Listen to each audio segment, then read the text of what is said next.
Okay, hi everybody. Welcome to the May edition of Tea Row. I'm excited for us today because we are going to look at reversals. So if you feel like grabbing your deck, if you don't already have it, you can grab it. If you have cards that you think, oh, the meaning of that is really difficult for me to understand, the reversal, then what we're going to do is we're going to break those down a little bit later. We're going to have a little chance to go around and look at people's different cards that might be, not, that might be not so easy to understand in reversal. So I want to talk first about why I'm doing this class even today, because, it's sort of been an interesting week. Typically, I just sort of from month to month watch what's coming up in my readings or in the tarot literature or in, the zeitgeist. And then I usually choose the topic for the class from that. And this past week, I had a couple of readings, not just one, but maybe three different readings. And this is really unusual, where all of the cards were reversed except for one card. So typically, that's not the way it is. Typically, I have a mix, of all different.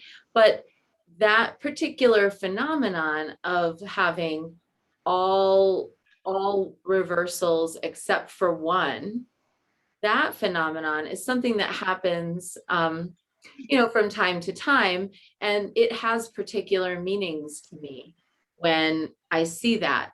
But for it to happen three times at least in 1 week, I think it might actually be four, but it might have been that there was one last week. But either way, in order for that to happen, it's really unusual. And I thought, okay. And then I had a couple questions from clients about reversed cards.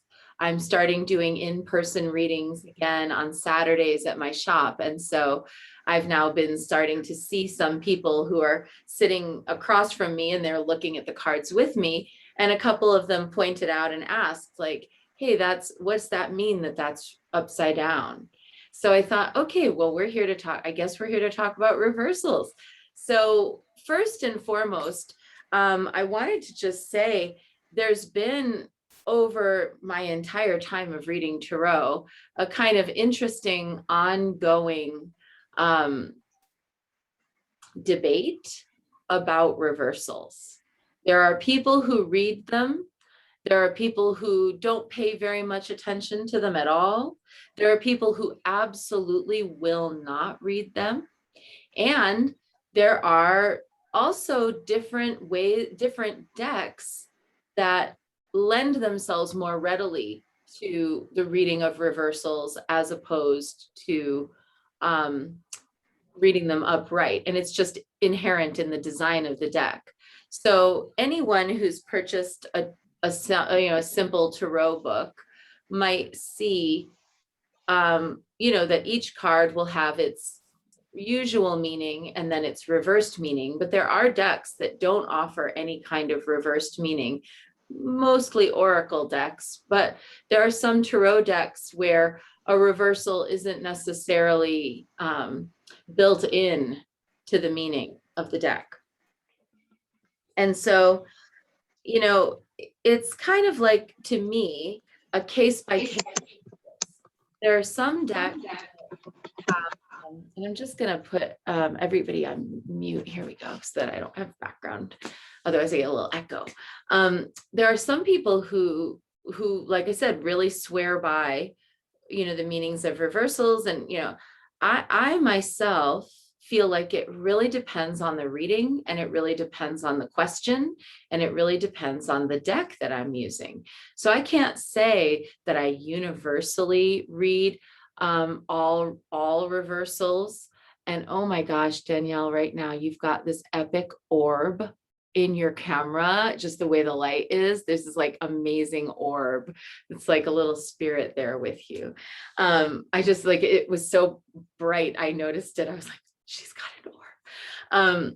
So the overall, sort of landscape of reversals for me is very much dependent on the situation.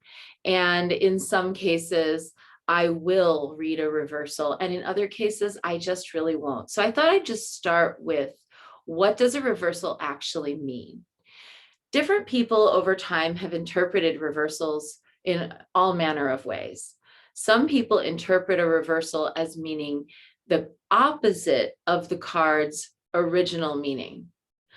Other people interpret reversals as sort of like the shadow side of a theme that's in the card. So for example, if you were to get the Four of Wands upright, one of the things that the Four of Wands often can connote is moving into a new house. And there are people who might think, well, if you get it up reversed, it means you will not move into a new house. Other people might say, well, the Four of Wands is about housing. If you get it upright, it's really about a clear path to getting into your new house. But if you get it reversed, there might be difficulties along the way as you're manifesting your new house. And yet other people might say that the Four of Wands, upright means the accomplishment of some kind of a major task that is collaborative in nature, and that upside down or reversed, it might mean that you're not going to get the collaboration that you seek. So there's sort of shades of meaning to the reversals, just like there are shades of meaning to the cards when they're upright. And different people will see them differently. I myself do not see necessarily a reversal as meaning the opposite of the card meaning, although sometimes it is. And in context, when I know that that's what it is, like, okay, this is just like, this relationship is not going to happen, or this situation, this job is not the one for you. I can tell because of the context of the reading. Other times I might also see it as a shade of meaning. It's maybe the shadow of the original meaning. And yet in other contexts, it's just the luck of the draw. And I'm going to talk about both the bright and the shadow in a particular card, regardless of whether it's upright or reversed. So for me, it's very much like reversals are kind of like there, and there. They're a contextual thing, and you only really know what you're dealing with in the context of the reading. But let's just sort of take those three different approaches and peel them apart a little bit further. First of all, with regards to the idea that the reversal is the exact opposite of the meaning of the card, in order for you to have those conditions as a reader present in your mind, you have to know what you really believe that each card means. So in that sense, a strictly oppositional interpretation is really contingent on you knowing what the original the upright interpretation is. And so if you don't know what the upright interpretation is, how will you be able to read a reversal? And this is where I think a lot of beginning readers, or readers who maybe have passing familiarity with the tarot but don't feel super confident in having memorized all the meanings yet, or having just sort of defined them, get hung up. And I feel like this is where the seed of the argument originates about whether people actually work with reversals or not, is that, just think about it. All of us here have at least, there are some really experienced folks in this room. So we have at least a passing familiarity with the majority of the tarot cards and what they mean. But we probably can all relate to feeling like, wow, I have to memorize you mean I have to memorize 78 cards worth of meanings? And then on top of that, I need to memorize another 78 cards worth of meanings? No way. I don't want to do that. And so that's where I think the idea of the reversal as just being the opposite of the card meaning originates, because people don't want to have to memorize an entirely separate set of meanings. They just want it to be, well, I already have a passing familiarity with these, these ones, and I don't know if I've got the bandwidth to memorize something, so I'll just treat reversals as an opposition. Then there's that second type, which is like maybe a little bit more nuanced in the approach to reversals, which is to say, well, each card has a whole spectrum of meaning from bright to shadow. And if I see it upright, I'm going to take more the bright tone of that meaning. If I see it reversed, I might take the more shadow tone of the meaning. But let's say the Three of Swords is a card that is, pretty universally about betrayal. So maybe it, and breakups and endings of relationships and emotional turmoil. And so somebody seeing the Three of Swords upright might say, well, there's going to be an ending, but it's for the best. Whereas seeing the, Three of Swords reversed might say, well, there's going to be an ending and it's going to be a real crash and burn kind of a situation. It's going to be painful. It's going to be really, difficult to sort of accept it. I can see where that approach, which I would say is more, kind of more my most common approach, is that, each card has that spectrum. I can see where if you do have a really deep familiarity with the meanings of the cards, you're going to feel more comfortable looking at reversals that way, as a spectrum of possibilities, and the orientation of the card being something that kind of shows you where on the spectrum of possibilities this card is showing up. And, in that sense, you might say, like, the Emperor is a great leader, really shows strong leadership qualities, very self-confident, self-assured, experienced, knowledgeable, genuinely cares about the well-being of everybody who he's leading or who they are leading. Whereas the reverse Emperor is a leader, but more like a despotic leader, demanding leader, an inexperienced leader, a heavy-handed leader, a bitter or jealous leader. So I think of that second approach as being the ideal for a professional oriented reader, someone who wants to do this either for a living or as a business, to do it this way, because it forces you to really come to a very deep understanding of every possible nuance, not every, but many of the possible nuances of each card.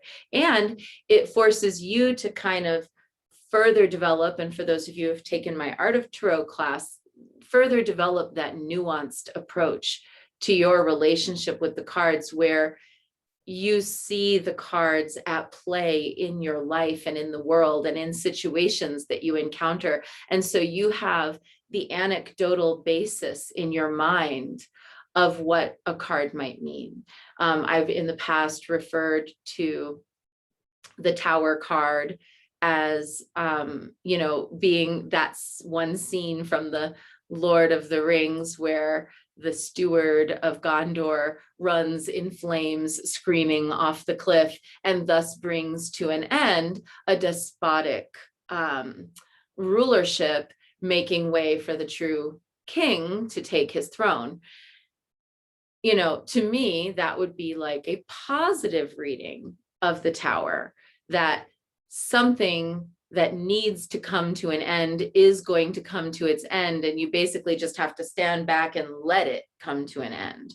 Whereas I might see a negative, a reverse tower, as something akin to an uncontrollable disaster, something that might cause a lot of harm to other people, you know, something that is genuinely concern worthy. Because the tower upright may not always be a reason for concern. It can be a very positive liberation from a stagnant set of circumstances, whereas the reverse tower might be more like a sudden change in fortune or a true disaster. And when then in my mind, I know that my spectrum of tower ranges from a sudden end to a stagnant or out of service situation to, on the other side, being something akin to a catastrophe. I then have a lot of room to understand what kind, you know, what the tower might mean in a variety of different settings. So that's that second one. And then that third way of seeing it is that, you know, that the reversals have some kind of actually completely separate meaning, where it's not on a spectrum. It's not just merely the opposite of the original meaning, but that this to me would be the sign of a deeply, deeply experienced reader, would be if they can say, well, like the Ace of Cups upright means the beginning of a new journey of the heart, open-heartedness, emergence after a time where you felt maybe a bit more guarded, vulnerability, tenderness, and sweetness. And then where the reverse Ace of Cups might be, you better get the pipes in your house checked because there's something going on there. Like where element water. And then you go, wait, what? Oh, right. There's, you know, element water. And that this person, a very experienced tarot reader, is going to have had that card come up with that specific set of circumstances enough times that they're like, oh yeah, okay, I know what message the universe is giving me here. Just the same way that a very experienced astrologer can say, well, this planet in this house aspected with this, I'll just let you know that I've, you know, over the 40 years I've been doing astrology, this almost always means you're going to need a mechanic for your car. You know, even if it's not something that, you know, is thematically or specifically emotionally charged, it still gives you a specific set of circumstances. So this is kind of how I see reversals, is that there's a spectrum of how we can approach them, and that they're, you know, maybe contextual. So I want to talk about some contextual experiences I've had with reversals to give you a sense of how I came to approach them. When I first started reading tarot, I never read reversals. I you know, couldn't really see that far into the meaning of the card to think of it as being distinct from the upright meaning. So no matter which way a card landed, it was, you know, didn't matter if it was upright or down. I didn't care. I actually, in the early years of my practice, had one deck that I always just made sure all the cards were always upright so that I never saw a reversal. And I only shuffled them a particular way so that I wouldn't see any reversals. And that was at that time for me, part of my development. And then as I went along, I came to understand through having little, what we might say are like happy accidents, like having one, you know, in that deck that I was telling you that I always kept upright. There was a period of time where one of my cards was always upside down for a period of time, even though I think I went back and put it back correctly. every time I did a reading, it would always be that one upside down, like the Three of Cups or something like that, upside down. And so I realized that the tarot was trying, the spirit of the tarot was trying to teach something to me and show me that in a tableau of all the cards upright, it's very jarring to see just one card in reversal. And that's what set me on to this context that I still embrace to this day, which is that if all the cards in a reading are one direction, except for one, it doesn't matter if they're all upright or if they're all reversed. If all the cards in a tableau are, in a direction, and then one is in a different orientation, pay attention to that. Pay attention to several things, not only the meaning of that specific card, but also pay very close attention to the position it occupies in the reading. So, for example, in a tableau where there's, a past, present, and future, a lesson, and then there's, how does the querent feel about things? If everything is upright except for the card about how the querent feels about things, then I know that the reason that the person is there to get the reading from me is because they are having a really hard time believing in everything that's happening around them. They are having a hard time, and this has really been for me the case with people who suffer PTSD or who have had trauma, and then things start going well for them. So people will sometimes come to me for a reading and they'll be like, most of the time when I see people for a reading, it's because either one of two things: either things are going wrong and they need to fix it. That's the biggest reason. Or it's their annual check-in and they're here for their birthday thing. They want to just come and get their big picture for the year ahead or for the next 6 months or whatever. It's very rare that somebody, but not like super, super rare, but pretty rare, that somebody comes and says, everything's going great and I want a tarot reading.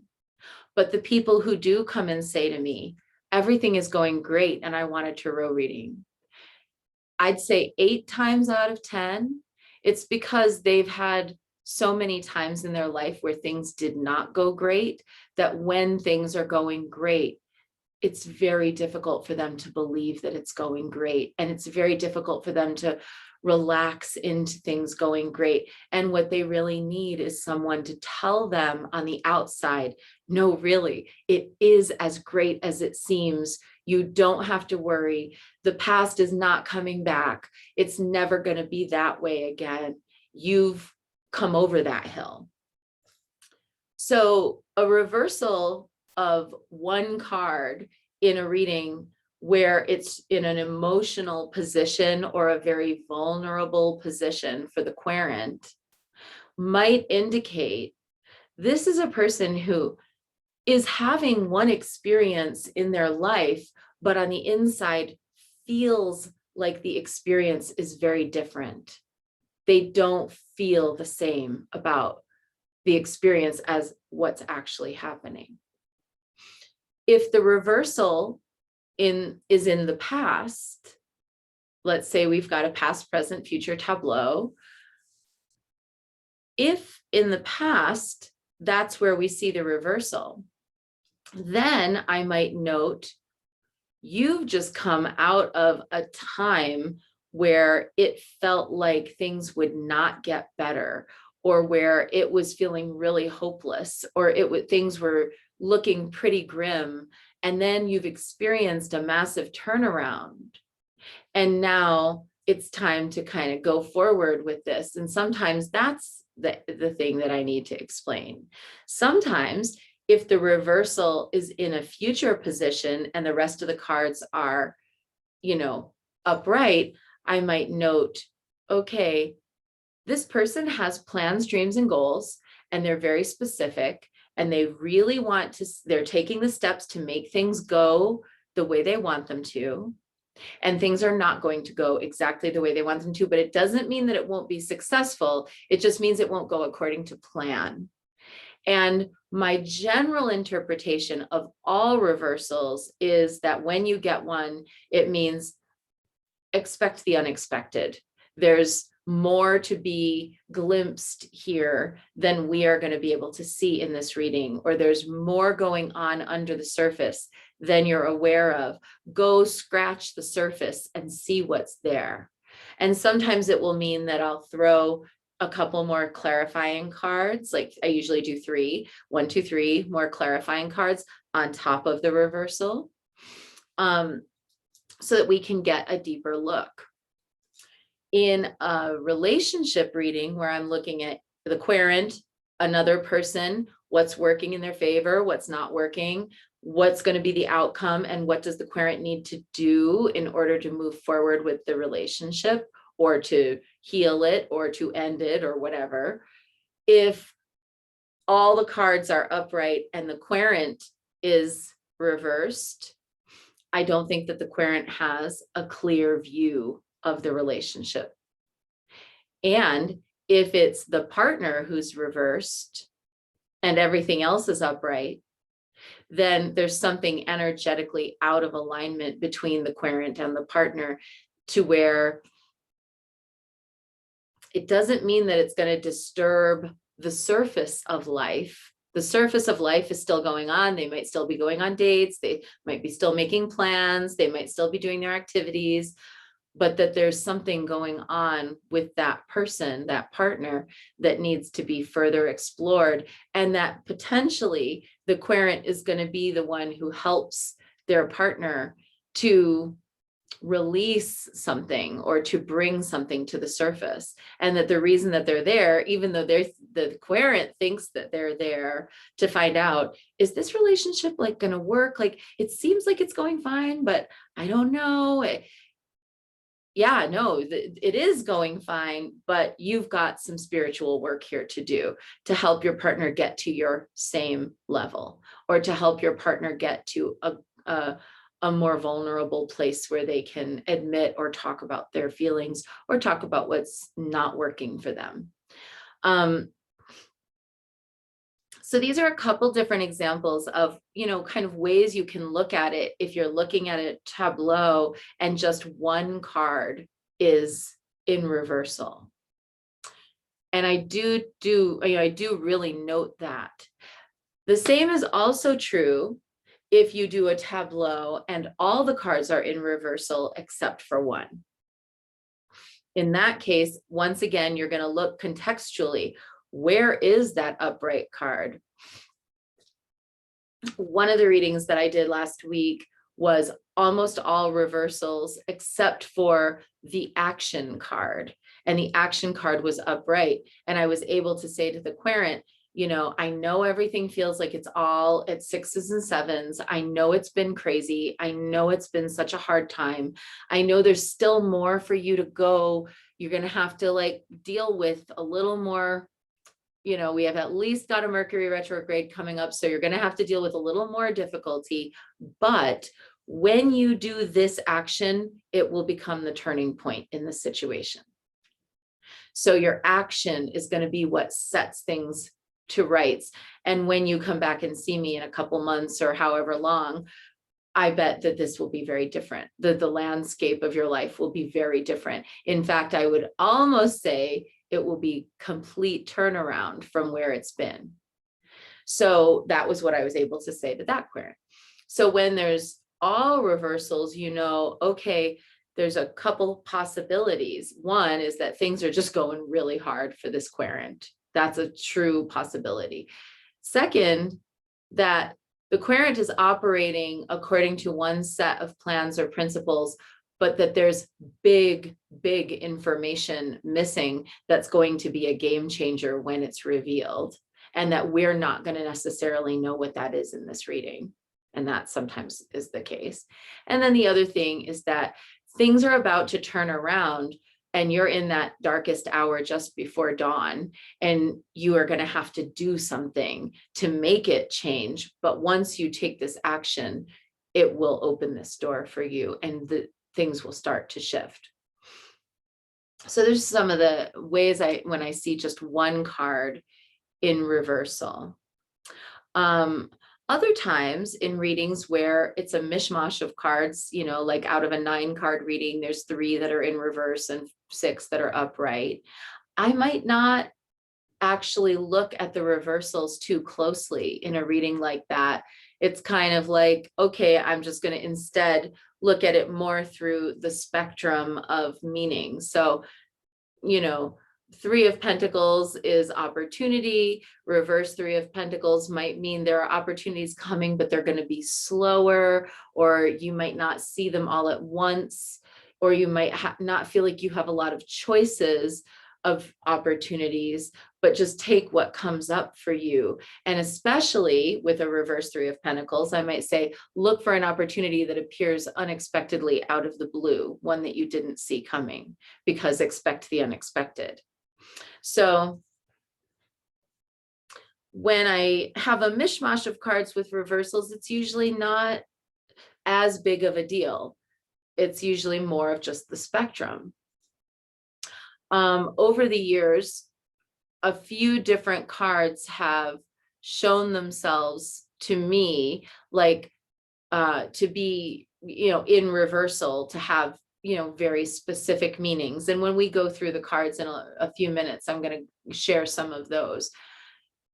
But it's something that's still, is still evolving in my practice. And I have to sort of see it happen enough times to know, okay, this is firmly linked. This is a firmly linked meaning. So I want to just pause here because I've said a lot of things in this time, and I want to get some of your thoughts on reversals. First of all, give me a little wave or put it in the comments. Do you read reversals in your readings? When you do a reading for yourself or for a querent, do you tend to contemplate reversals or consider reversals? And then if so, why? Or if not, why not?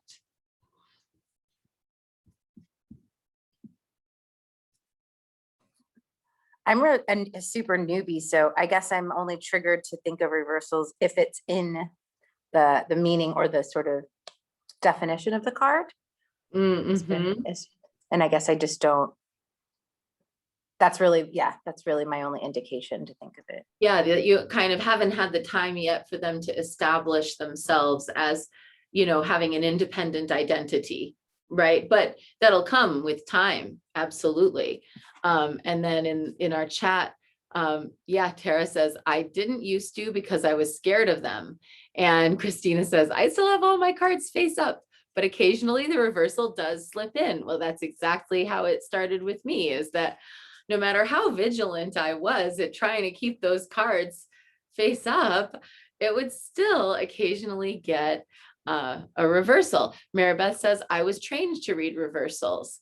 And Tara says, now I try to understand the card within a context. Yeah. What throws me is when the deck says something, but I understand it differently. Yes. I think this is where, especially when we go to look something up in the book and it says upright means this, reversed means that. And we're like kind of blinking at that and going, what would that have to do with my situation? That doesn't make any sense. But we might have a feeling that contextually it has a meaning. I actually feel like there's something really liberating about these, kind of happy accidents that give us the opportunity to look at it through a unique lens, our own, rather than relying on the book. And as you know, anyone who's studied tarot with me knows the first thing I tell you is put the book away for the next 6 months. Don't look at the book.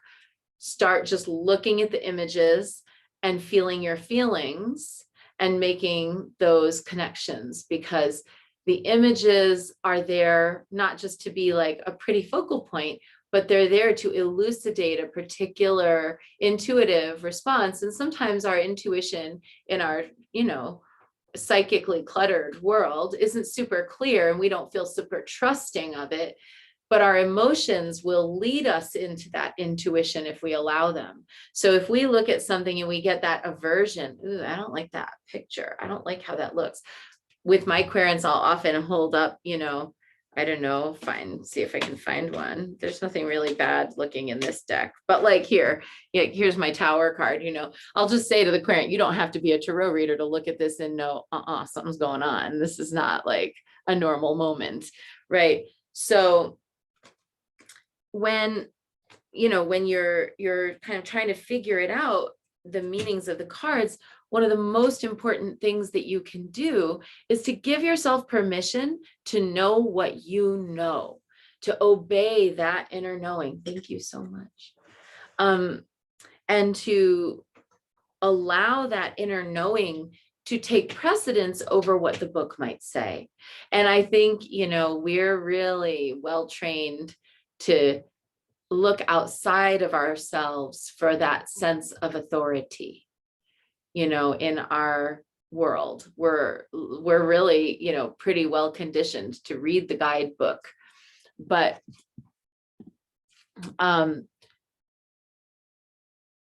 yeah, Christina says something really great. I've wondered if I might find more positivity in the difficult cards if I had reversals mixed in. Right, because a reverse tower card could mean it all seems like it's falling apart, but actually it's all coming together. And yes, it's messy. Go with the messiness. Don't let the messiness scare you. And like Tara was saying, she's like looking at the cards and she's going, my inner voice says this, but the book says that. And I don't know, can I defy the book? You absolutely can defy the book. And we have to be careful about it. And Tara, I'll have you come and tell us more about this in a second. We do have to be careful about it because today's approach are, like, I don't know, from about 2010 or 2015 onward, I've noticed that the commonplace approach to divination is sort of everything's everything, and I just see what I want to see.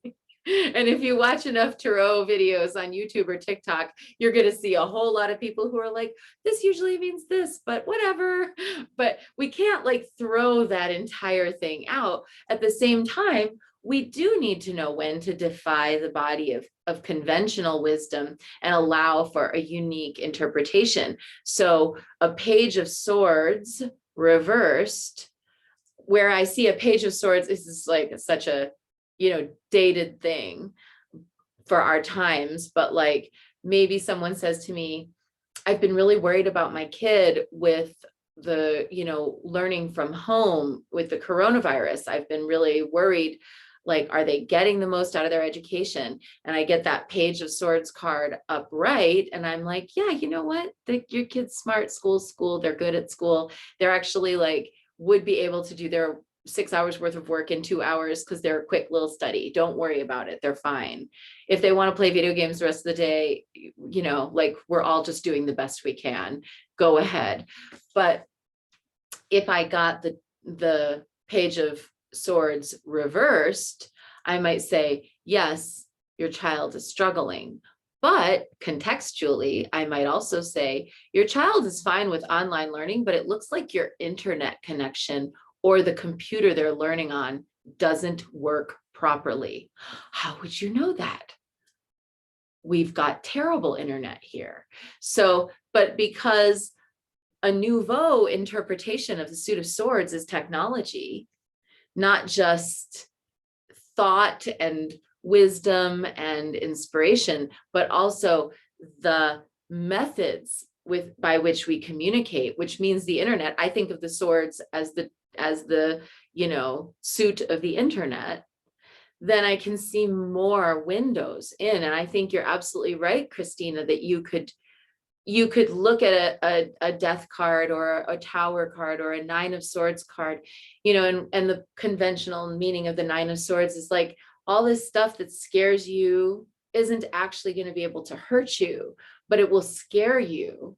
But maybe a 9 of swords reversed might be, contextually speaking, to say, even though the things that you're worried about actually aren't going to manifest, The fact that you're spending so much time worrying about them means that you might be unconsciously manifesting them or bringing them into being. So watch out for how much time you spend ruminating about your worries, because ruminating on your worries is like wishing for what you don't want.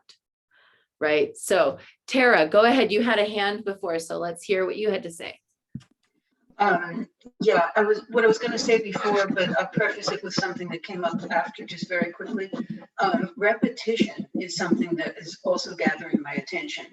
If something keeps coming up reversed, it's like, okay, I better study this a little more deeply. But what I was going to say was that this issue with the intuition versus what the deck itself has to say in the book.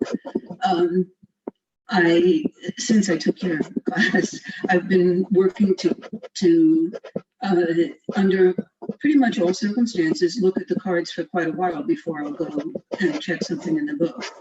And the struggle to really understand my intuition, as opposed to wish fulfillment or fear of X, Y, or Z, comes to the fore exactly in that moment when my intuition says, okay, here's the meaning.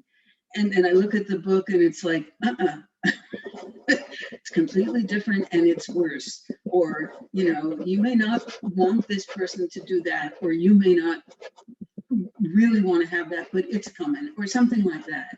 And then it throws me right back into that situation of dealing with my intuition, which I just don't think you can be a good tarot reader without relying on your intuition.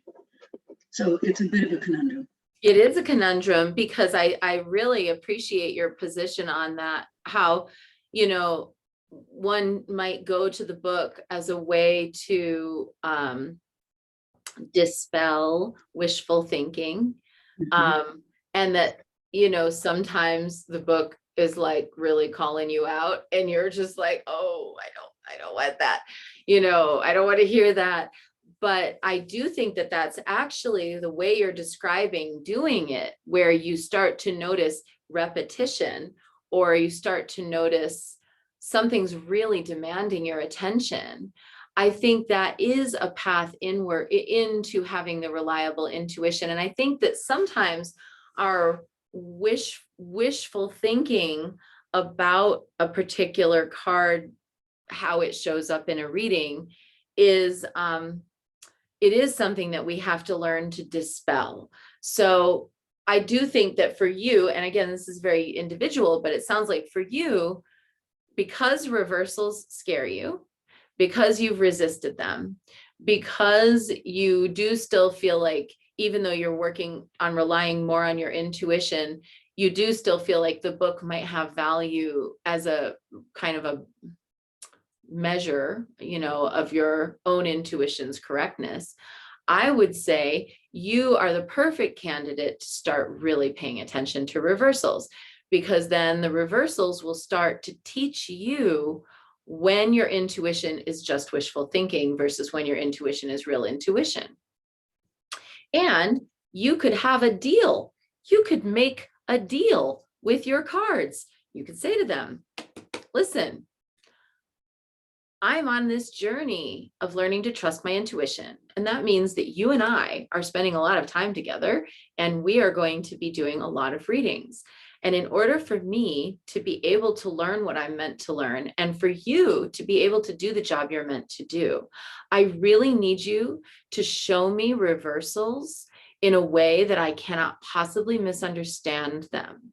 And then what you could do is you could start to do readings for yourself where you only look up the meanings of the reversed cards, where you stay with your intuition for all the upright cards.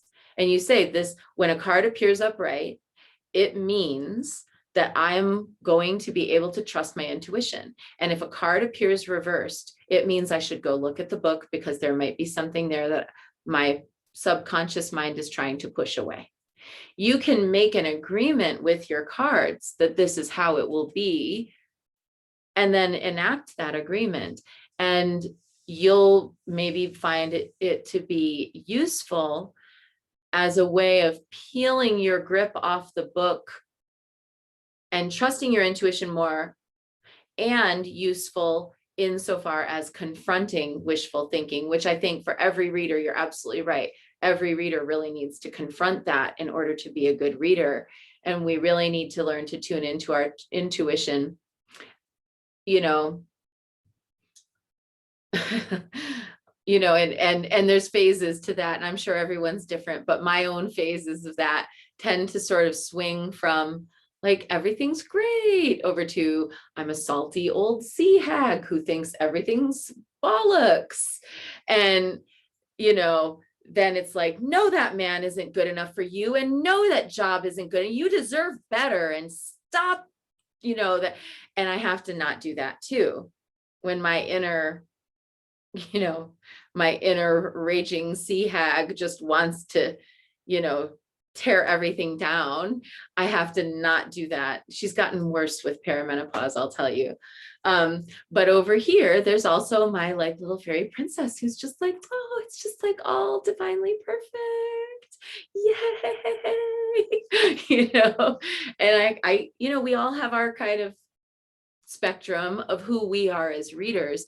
And I think letting the reversals be your teacher, teaching you not to be afraid, teaching you to that yes, there are times when you need to go to the book, and here's when, and teaching you that at other times you can completely rely on your intuition until such a time as you then see the reversal and feel as confident in it as you do in the upright interpretations that you've trusted. That's a great question, and thank you for bringing that up. Thank you. Let me take a little peek at the here we go. Yeah, we must allow the shadow to be expressed. We really do. You know, and I think that's one of the things that if I had a dime, maybe $1, if I had $1 for every time over the years that someone has come and sat at my table and said, I'm not really experienced at getting readings. I've never had a reading before. I'm super excited. Hope I don't get the death card. And then of course, bam, first card, like right out the gate is going to be the death card. Of course, you know, like I swear I could retire a year early if I had $1 for every time that's happened.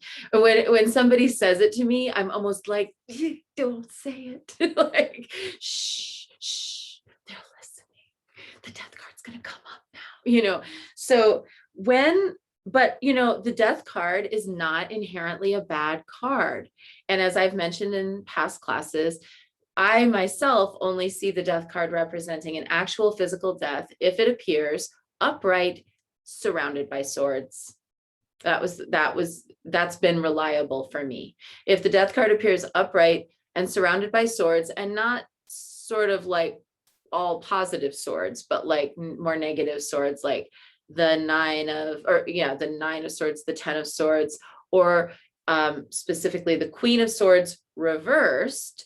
The Queen of Swords reversed, and here's where we're going to talk about one of those specific meanings that has revealed itself to me over time. My gosh, this must have been over 10 years ago. This was like probably 2004. I had a client who came to me, high power job, corporate, the whole amazing. She worked in San Francisco. And she came to me and she was in the midst of just like a huge change in her job. She was getting a promotion. There was a lot going on. It was, you know, just a very high energy time of her life. And I got the Queen of Swords for her. And I thought at the time in the first session, Queen of Swords, it's not a bad card. It's very smart, very witty, very good problem solver in positive manifestation. But there was some little like something, and I didn't know what it was. And then fast forward, she came and saw me for another reading, and she got the Queen of Swords reversed. And I was like, I think that there's, and I said to her, purely based on my intuition in the moment, and then discovered later that actually the Queen of Swords in some cases does traditionally represent this. Because as I've mentioned, I didn't know the meanings of the cards when I started reading, and I learned those like 3 or 4 years later. I just started reading based on what I saw in the pictures and how they made me feel. For years, I did that before I actually ever learned the meanings of the cards. And then when I learned the meanings of the cards, there were certain things that really connected and conformed. And there were, and still are to this day, things where I'm like, that's not how I see it. But I saw the Queen of Swords reversed, and I was like, I think you have female health trouble and you need to go see a doctor. And she was like, what? And I was like, I just have to tell you, I think you've got something going on here. Have you gone and gotten your pap smear, your mammogram, your stuff? And she was like, I haven't been in like 2.5 years. And I was like, that's not too long. Just go. You've got, everything's happening. Go to a doctor, get a checkup. Like a month later, she comes back. I went to the doctor. I got the checkup. They said I have breast cancer, and I am scheduled to have my breast removed in a month. And I don't know, I feel like it's all going so fast, and I just don't know what to make of all this. And I was like, and I did the reading again. Queen of Swords, upright. I said, you need a second opinion. You do have something going on with your breast. It's true, but you're not going to need to get it removed. You're going to have to get some other thing. They're going to do a procedure to remove the cancerous tissue, but they're not going to take your whole breast. And I think you really, really, really need to call like tomorrow and get a second opinion. And that was a combination of the Queen of Swords, 3 of Swords, and it was the Queen of Swords upright, 3 of Swords. I don't remember if it was upright or reversed, probably reversed. And then the outcome was the Star, hope. And I was like, there's hope. You've got to go see someone else. You need to talk to a different doctor. She went to a different doctor. That doctor confirmed the cancer was not as far advanced as the first doctor had presumed. And she did not have to have her breast removed. She only had to have the tissue removed from the breast, which is still a big deal to go through, but not nearly as much as an entire mastectomy.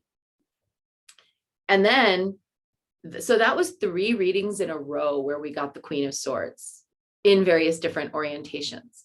Ever after, I have always known that the Queen of Swords upright will mean everything's cool, smart, sassy, get out there, be a boss bitch, like that. Queen of Swords reversed, female health trouble, go get checked. And again, it's contextual, not always, but it's often. And this is a very tough thing. I've never said this out loud before, but I will share because we're here talking about the Queen of Swords. I've tried to have children over the past 10 years and it's not been successful as much as I would like it to be. My body just doesn't seem to be geared in for this. So I can get pregnant, but I can't stay pregnant. So I remember one really sad and desperate night when I said to my deck, okay, fine, but will it ever happen? Queen of Swords reversed. And then I remember fast forward, like 5 years later, still trying anyway, because, I'm stubborn, and having another, yet another miscarriage and yet another devastation, and being like, oh, come on, like, will it ever happen? Queen of Swords reversed. It's the only 2 times I've ever asked that question in that way. So I'm pretty sure that this is just the way things are.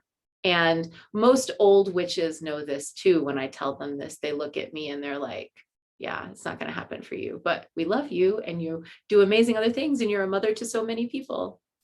But I'm not, Lynn, thank you for sending me a little heart. I appreciate it. It is a hard thing, but I'm sharing because I know what that Queen of Swords means. It's never meant anything different. I couldn't lie to myself. And that's going back to your thing, Tara. When I got that Queen of Swords reversed, I couldn't pretend that I wasn't seeing what I was seeing. Go ahead. What were you going to say, Tara? I was going to say that Thank you, Ellie. I went through, I went through a period of time where I was actually seriously ill, and I didn't think I was ill at all. Mm, And I was in Mexico at the time. I had nobody to go to for a reading, and I kept doing readings for myself. Mm. And I just want to raise a red flag about anybody I knew something was off, but I didn't think I was sick. I really didn't. And so no matter what I got, right side up, upside down, it didn't matter. I interpreted it. I misinterpreted it the way I wanted to hear it. And I want to put up a big red flag about discussions of reading profoundly emotional or profoundly frightful things on our own. I only say from my own stupid experience, go to somebody and get a reading, or just don't ask the cards if you're not prepared for the answer. I completely agree with that. I do think it's best to go and get a reading from someone else. And I myself do that, about once a year. And I've got a very extraordinarily short list of people who I will trust to give me a reading. And in fact, one of them recently, I think, retired because I haven't talked to her in about a year and a half. And I went to try to call her and she's no longer at that number. So I don't know how to find her now. But there's another one that I know of who's really good. And I have to track her down because I would only see her at this one event once a year that I would go to. But I have a very short list of people who I allow to read for me that I actually take it seriously. And there's a lot of people who I will let them read for me, but I can already tell because I am sitting there looking at the cards with them. If I can see all the things that are true that you're missing in the reading, I'm not going to really take the reading. I mean, I might take what's useful from the reading, of course, and be grateful for the messages that come. But I agree, we need to go outside of ourselves. Every reader, no matter how experienced you are, should have another reader in her life who she knows is trustworthy and who she knows she can go to and say, I need the real deal, and that you won't make it, fluffy, and that you won't varnish it, and that you'll tell the truth. And a lot of people say that to me. And when people say to me, like, don't hide it, like, don't come, I'm like, oh, don't you worry. Like, I will tell you, don't you worry. But by the end, as long as we're not both bleeding, we're fine. The asking a difficult question of the cards and having a reversal answer can be really sad. In my case, definitely was sad. But it also, in a way, put a period on the end of something that had been dangling in space. And it did give me kind of the ability to stitch my heart back up and keep going in life rather than getting sucked down into my sorrow. And I do think that as an experienced reader now, I will read for myself about things that come up, like, should I do this project? Just throw a couple cards. Should I do this thing? What would be the advantages? I do trust myself for those readings, but I think there are a lot of readings where we need to go see an outside person, because half of it is getting told by somebody who could not possibly know what's going on in our heads. And that's actually why the people who I have read for me, the two women that I have read for me, although now it's just the one, they don't actually know me. They don't know my name. They don't know my work. They know nothing about me as a person. They live far away, and I only see them or talk to them once a year. That keeps it pure. Because if they knew who I was, they will want to tell me things that they know that they've read on the internet. If they know who I am and they know my work, They might also be nervous.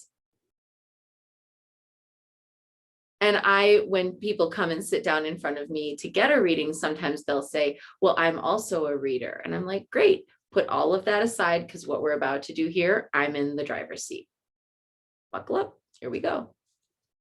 And when I go see a reader, I do take myself out of the driver's seat if I'm with an experienced, competent reader who's, on point, and I test them. So whenever I go on my traveling, I will often get readings where I go. And if the person that I go see is genuinely out of the blue, I don't give them my name. Sometimes I'll give them my birth name, which is Jessica.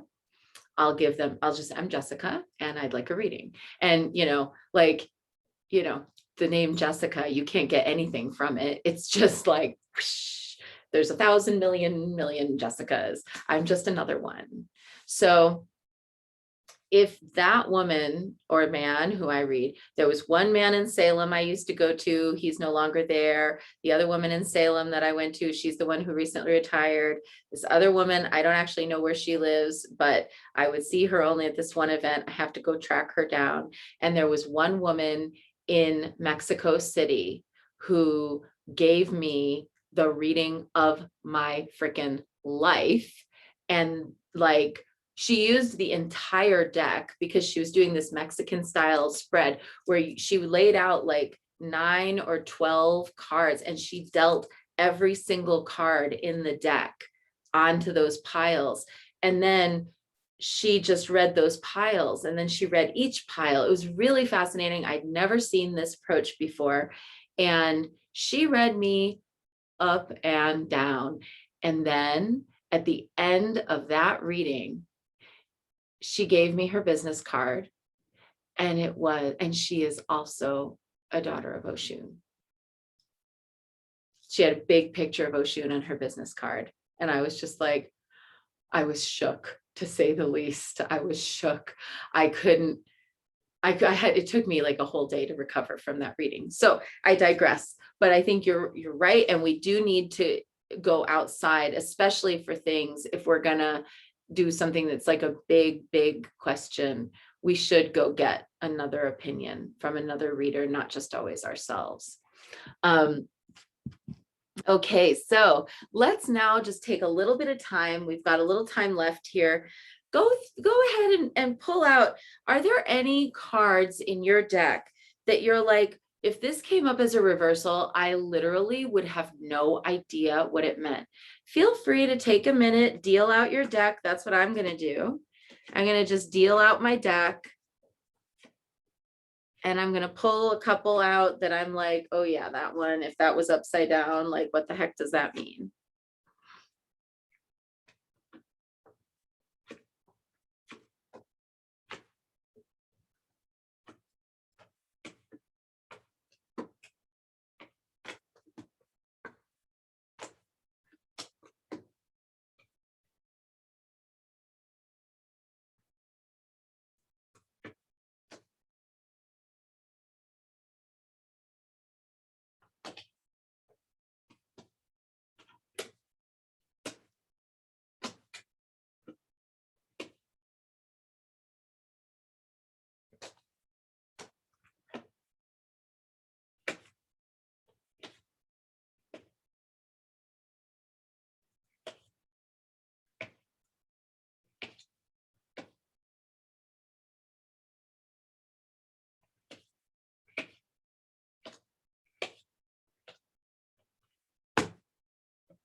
It's one more that I really want to do here.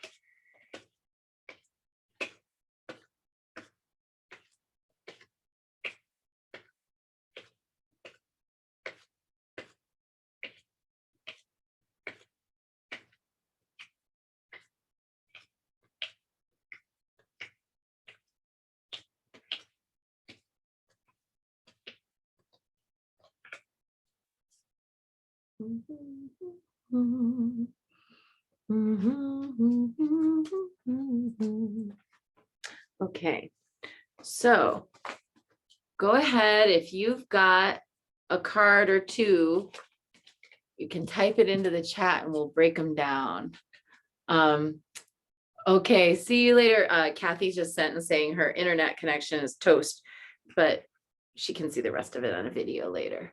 Go ahead and type in. All right, 10 of Wands and Judgment. Let's start there. So upright 10 of Wands often means really taking on a lot of burden. It could be personal, carrying a lot of personal burden. It can also mean taking on the burdens of others. It can mean getting what you want and realizing you should have been careful what you wished for. It can mean really shouldering a lot of responsibility. So if you have the reversal of that, does that automatically mean your burden is light, or does it automatically mean that you're not going to be taking on a lot of burdens, that you're going to be really mindful about what burdens you do take on? What does it mean? And when I see the 10 of Wands reversed, I typically think that it is like, how do I want to put it?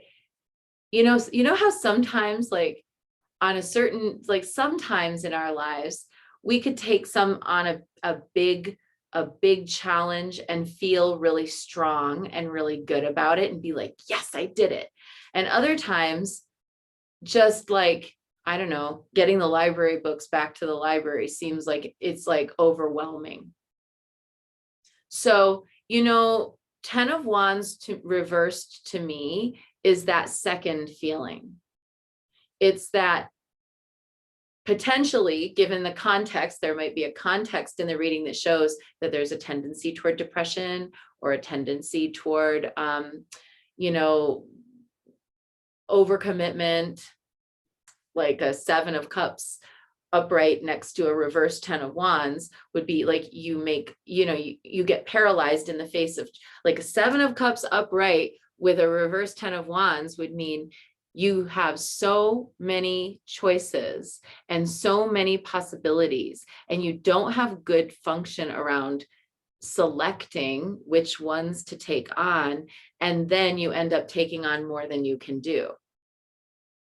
But another card like let's say a 3 of Pentacles with a 10 of Wands reversed is saying you want things to be taken care of already, but you're going to have to take them step by step and one at a time to get through it all. But another interpretation of a 10 of Wands might mean you're feeling overwhelmed, but you're actually overwhelmed by feeling overwhelmed. You're not actually overwhelmed by life and what it's handing you. So there's a different reason for this feeling of overwhelm than merely I'm really taking on a lot. Whereas a 10 of Wands upright is like you legitimately have taken on a lot. Judgment reverse can indicate not really making good decisions. I tend to see the Judgment card, upright as not only rebirth, rejuvenation and renewal, fresh starts, new possibilities.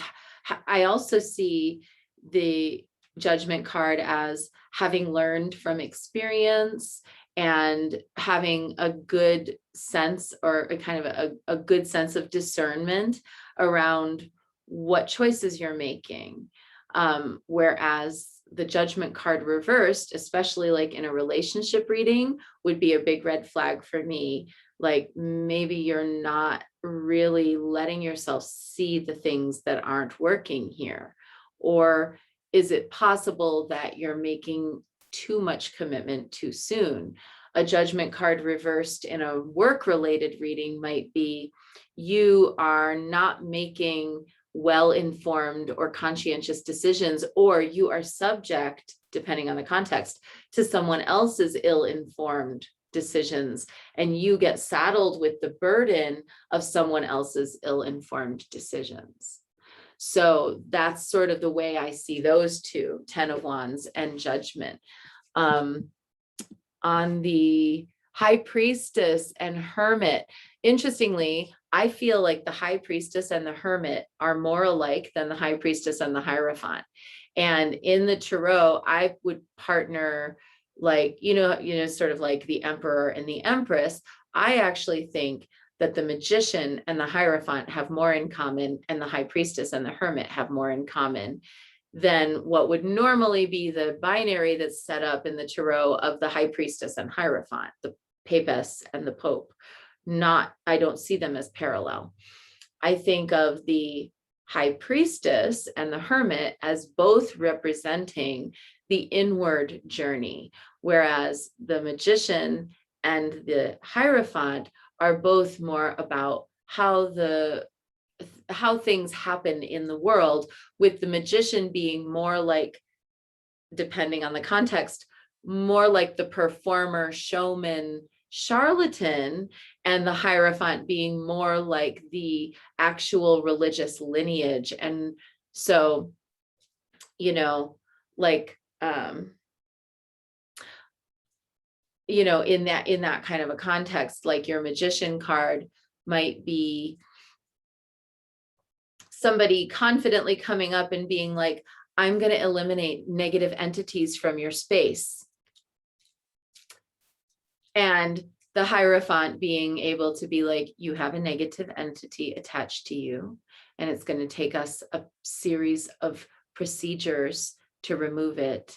And from here on in, we probably shouldn't talk about it too often, because talking about it will help it attach further. So there's something more performative to the magician than there is to the hierophant. The hierophant isn't performing. The hierophant is enacting ritual, whereas the magician is performing. Presto.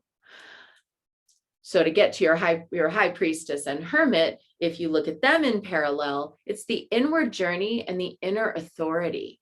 I know my journey. I can't tell you what to do with your journey. I can show you what I'm doing over here, but I can't even really show you because a lot of it's happening on the inner planes. But, so the reverse high priestess, I would say, is somebody who is ignoring the calling of their spirit. A reversed high priestess could be someone who has a gift, for example. Like this has happened several times in readings where people will come and tell me like, I've always been kind of interested in this stuff, but like, I just don't know. And I'm not sure. And I feel like I might have some kind of gift, but I don't know what it is. If I get that reversed high priestess, especially considering other context, but it's very often been this, I can say to them, when you were a child, you saw a dead person, it scared the heck out of you, you shut it down, you have this gift, it's literally always happening back here, but you're having a hard time presencing it right here. You're having a hard time presencing it right here. So you need to accept, and they're like, how did you know? How did you? Because you have the gift and it's latent and it's not been developed and it's being volitionally ignored. You have volitionally ignored a message from spirit. That's to me the reverse high priestess. The reverse high priestess can also be someone who's not telling you the entire truth, and their motivation for that doesn't have to be bad. Sometimes their motivation is that they're like, you are not ready for this. So like if you're in an initiatory journey, sometimes a teacher, you might say, well, what about this? And the teacher says, I promise we will talk about this at a certain point, but it's a little further down the line. That can be a frustrating answer to receive because we want to know. And obviously the question is coming up, but the teacher knows it. If I were to answer this completely right now, it would not make sense to you. It would be like trying to explain to your 3-year-old how babies are made. It's not going to be a clear explanation. You're not going to be able to clearly explain. I only know this because when I was 3 years old, I insisted that I had to know how babies were made. And my mom panicked and told me everything. And by the next day, I, of course, told my entire preschool. And my mom was so afraid that she was going to get calls from enraged parents that I had told, guess what, everybody, this is how it happens. Fortunately, everybody was pretty cool. It was the 70s, whatever. But like, you know, there's a bit of information that someone's not actually really ready to know because there's just not a basis of potential understanding. And in this case, the high priestess might choose not to disclose that information for the sake of allowing the journey to happen organically and naturally, because the ultimate revelation of spiritual secrets is that they come into your awareness with such truth that you haven't been told, it's that you just know. And then you can go confirm it with your high priestess. You can go confirm it with your diviner. You can go confirm it with a knowing person who then might be like, great, now you're ready to know. The hermit reversed is somebody who, often I see these as people, but it can also be circumstances. But I see the hermit reversed as somebody who ought to be spending more time alone and for whatever reason can't get it, whether it's because they've got kids and they're, little small children, you can't even go to the bathroom by yourself, like, or whether it's that they're dealing with like a work situation where they feel very they feel like they need to be always on the team, but the reality is they're seeing all the flaws in what's happening with the team and they don't feel safe to point it out or safe to do the corrections that need to happen. I also can see the reverse hermit as being somebody for whom aloneness is not vibrant and satisfying, but someone who feels abject in their own company. And so depending on the context, if somebody is getting a hermit card reversed, you might want to direct them toward loving themselves more and appreciating themselves more. And you might not say, well, this reading shows that you don't really like your own company. That could be hurtful to say to a querent. You instead might say, what this reading is saying is that you really need to not just be spending time alone, because I can tell you, a reverse hermit, if I say to somebody, well, it does look like there's some time alone that you need, they're like, oh, I've already been alone for 6 years. I'm just ready for a relationship already. And I'm like, the fact that you have this answer to this question says you're probably not there yet, because until you can genuinely love your own company to the point where you would not allow another person to come in and disrupt the goodness of that internal relationship, you're not ready for the relationship, or you're not ready for that connection. You are supposed to learn to value your aloneness so much that even when the right person shows up, you still maintain sufficient aloneness. You're not just looking to suck into their life force and become, what are the cuttlefish, where the female absorbs the male cuttlefish and he dies. Like, our soul dies if we absorb into someone else. We lose ourselves.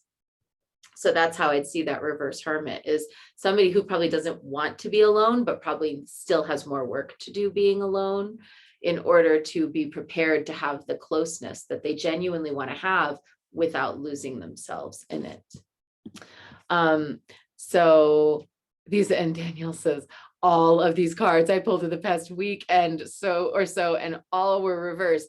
The sun, salamanders, the 9 of air, so that would be the 9 of swords, and the ace of waters, so the ace of cups. I'm not sure what the salamanders are, which deck this is. So you'll have to let me know, but I can tell you about the sun. The sun will start with, oh, what is that one? Let's show me the back again. It's the Orisha one, the Orisha deck. Oh, you're right. The Tarot of the Orishas. That's right. Oh, salamanders. Okay. I'm not sure what number is on that one. Does it have a number? Oop, you're muted. No number. And it just said in the book, it says message from water chapter. Oh, okay. I'm not sure. Well, that's very interesting. Yeah, salamander, interestingly, mythological salamanders are element fire, but actual salamanders are element in the earthly sense, are element water. So that might be, I don't know if that's like an extra card in the deck, or if that's like, one of the major arcana.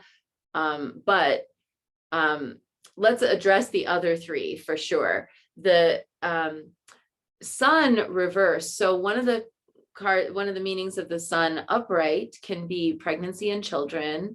Not always exactly pregnancy, but sometimes it also just means family and children. It often upright means success, happiness, shining your light, feeling powerful, being empowered, growth, positive outcomes. So reversed, it's, you think about, okay, it's likely it might mean trouble with family. It might mean trouble with fertility. It might mean that there's something more that you're not seeing that you need to investigate. It might mean that there's also that either, depending on the context, that you are hiding your own light and not feeling sort of empowered to shine your light in the world. It can mean hiding from the truth, or it can mean hiding from attention of others. It can mean also that the magic or the workings that you're working on should take place under the cover of darkness, like those things you should do at night rather than during the day. And it also could mean wait until after the fall equinox, when or after the summer solstice, rather, when we go into the waning half of the year. Because the sun upright is the waxing toward that summer solstice. The sun reverse can be the waning from. So if it's a time-based thing that you've been thinking about doing, it might mean wait till after summer solstice. Then for your other ones, the 9 of swords, 9 of air, and ace of waters. So ace of cups. So 9 of air is how our fears, so upright, the 9 of swords is how our fears torment us. Really, to me, the best quote for the 9 of swords is, the only thing we have to fear is fear itself. Really, that's, like my go-to quote for the 9 of swords upright. So if it's reversed, it can mean a couple different things. Again, you'll have to think in your context, but one thing it might mean is, are there potential hidden dangers that you are pretending aren't there? Or is there a possibility that you are going to have a manifestation of some anxiety around something that's about to happen? Or could it mean that you're allowing your brain weasels to win and chase you away from a dream or goal that you've held? Or it could potentially mean an end to a time wherein you or another person has been subjected to cruelty, because the 9 of swords upright can also mean someone treating you cruelly, or you treating another person cruelly. So, if it's reversed, then is it an end to a period of time where you've been subject to cruelty, or where you've had cruel feelings or cruel actions towards someone else? Other thing that the 9 of swords can represent is, for lack of a better word, monsters under the bed, the things that we're scared of in this life, and sometimes that we're scared of kind of whether reasonably or not reasonably, that grow out of proportion in our minds.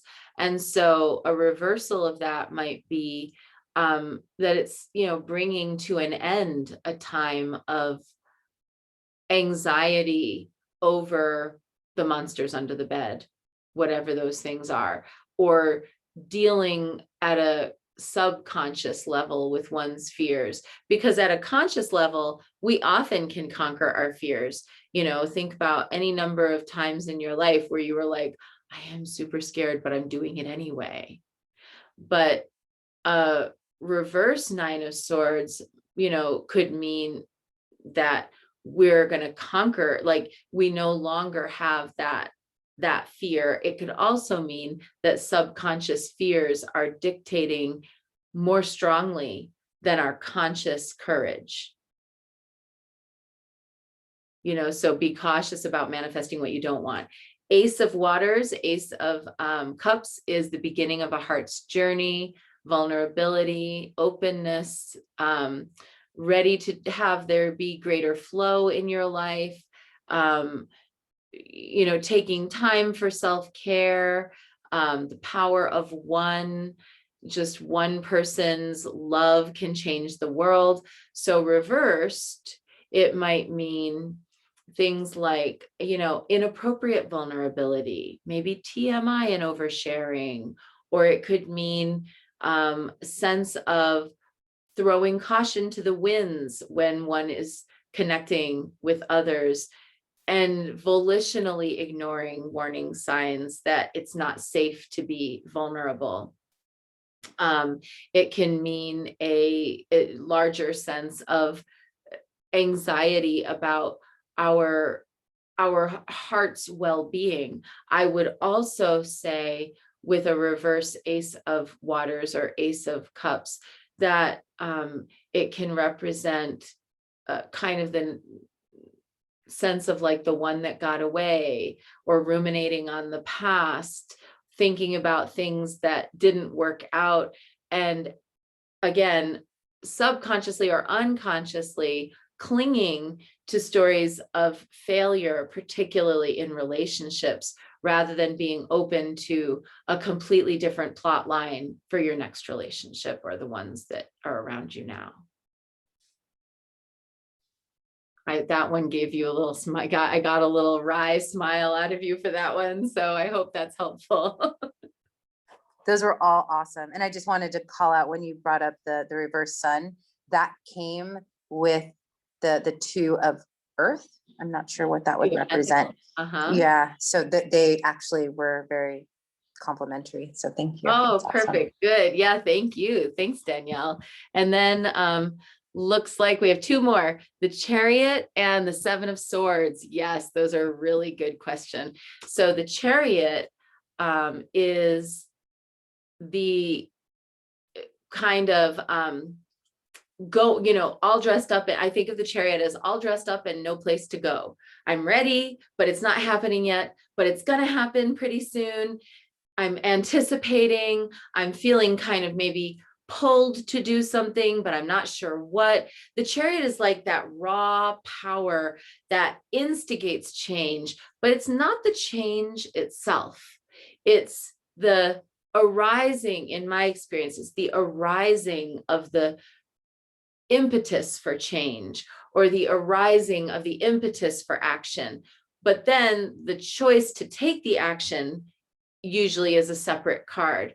So the Chariot also upright can represent to me the vehicles we travel in, like our cars, planes, trains, etc. So I would say a reverse Chariot could mean car trouble, or be careful of your car, be careful of travel or going places. But it could also mean a feeling like where you get an idea, but you just can't get the energy to act on it, or where you want to try to do something, you think about it, but then thinking about it makes you feel exhausted, and then you kind of walk away from it. It can also be the resistance to making a choice or a decision, because remember, in the Chariot, you're being pulled in two often separate directions. Those two horses are usually going like this.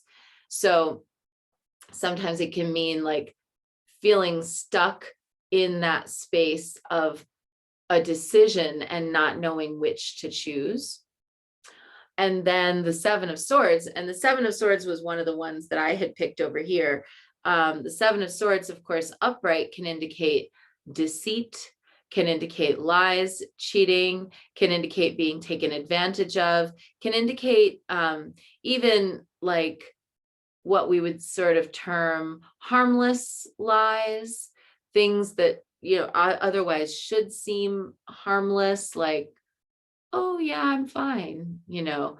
And if it's reversed, then, you know, what, like, it's already upright, not such a easygoing card. But if your Seven of Swords is reversed, it might mean that you're being outsmarted or outwitted by an opponent. It might mean that you yourself, oneself, is not looking into the entire truth of a matter, or that one doesn't have sufficient information to make a good decision and therefore is likely to play into what someone else's agenda as opposed to one's own. It can mean acting in good faith on bad information and therefore getting caught up in someone else's drama where you're not the main actor in it, but you're somehow swept into it. So I would say, you know, a shorthand way to interpret a reverse Seven of Swords is watch out for sticky situations that have diluted purpose, or where the target keeps changing, or where you're not ever quite feeling like you know where you stand.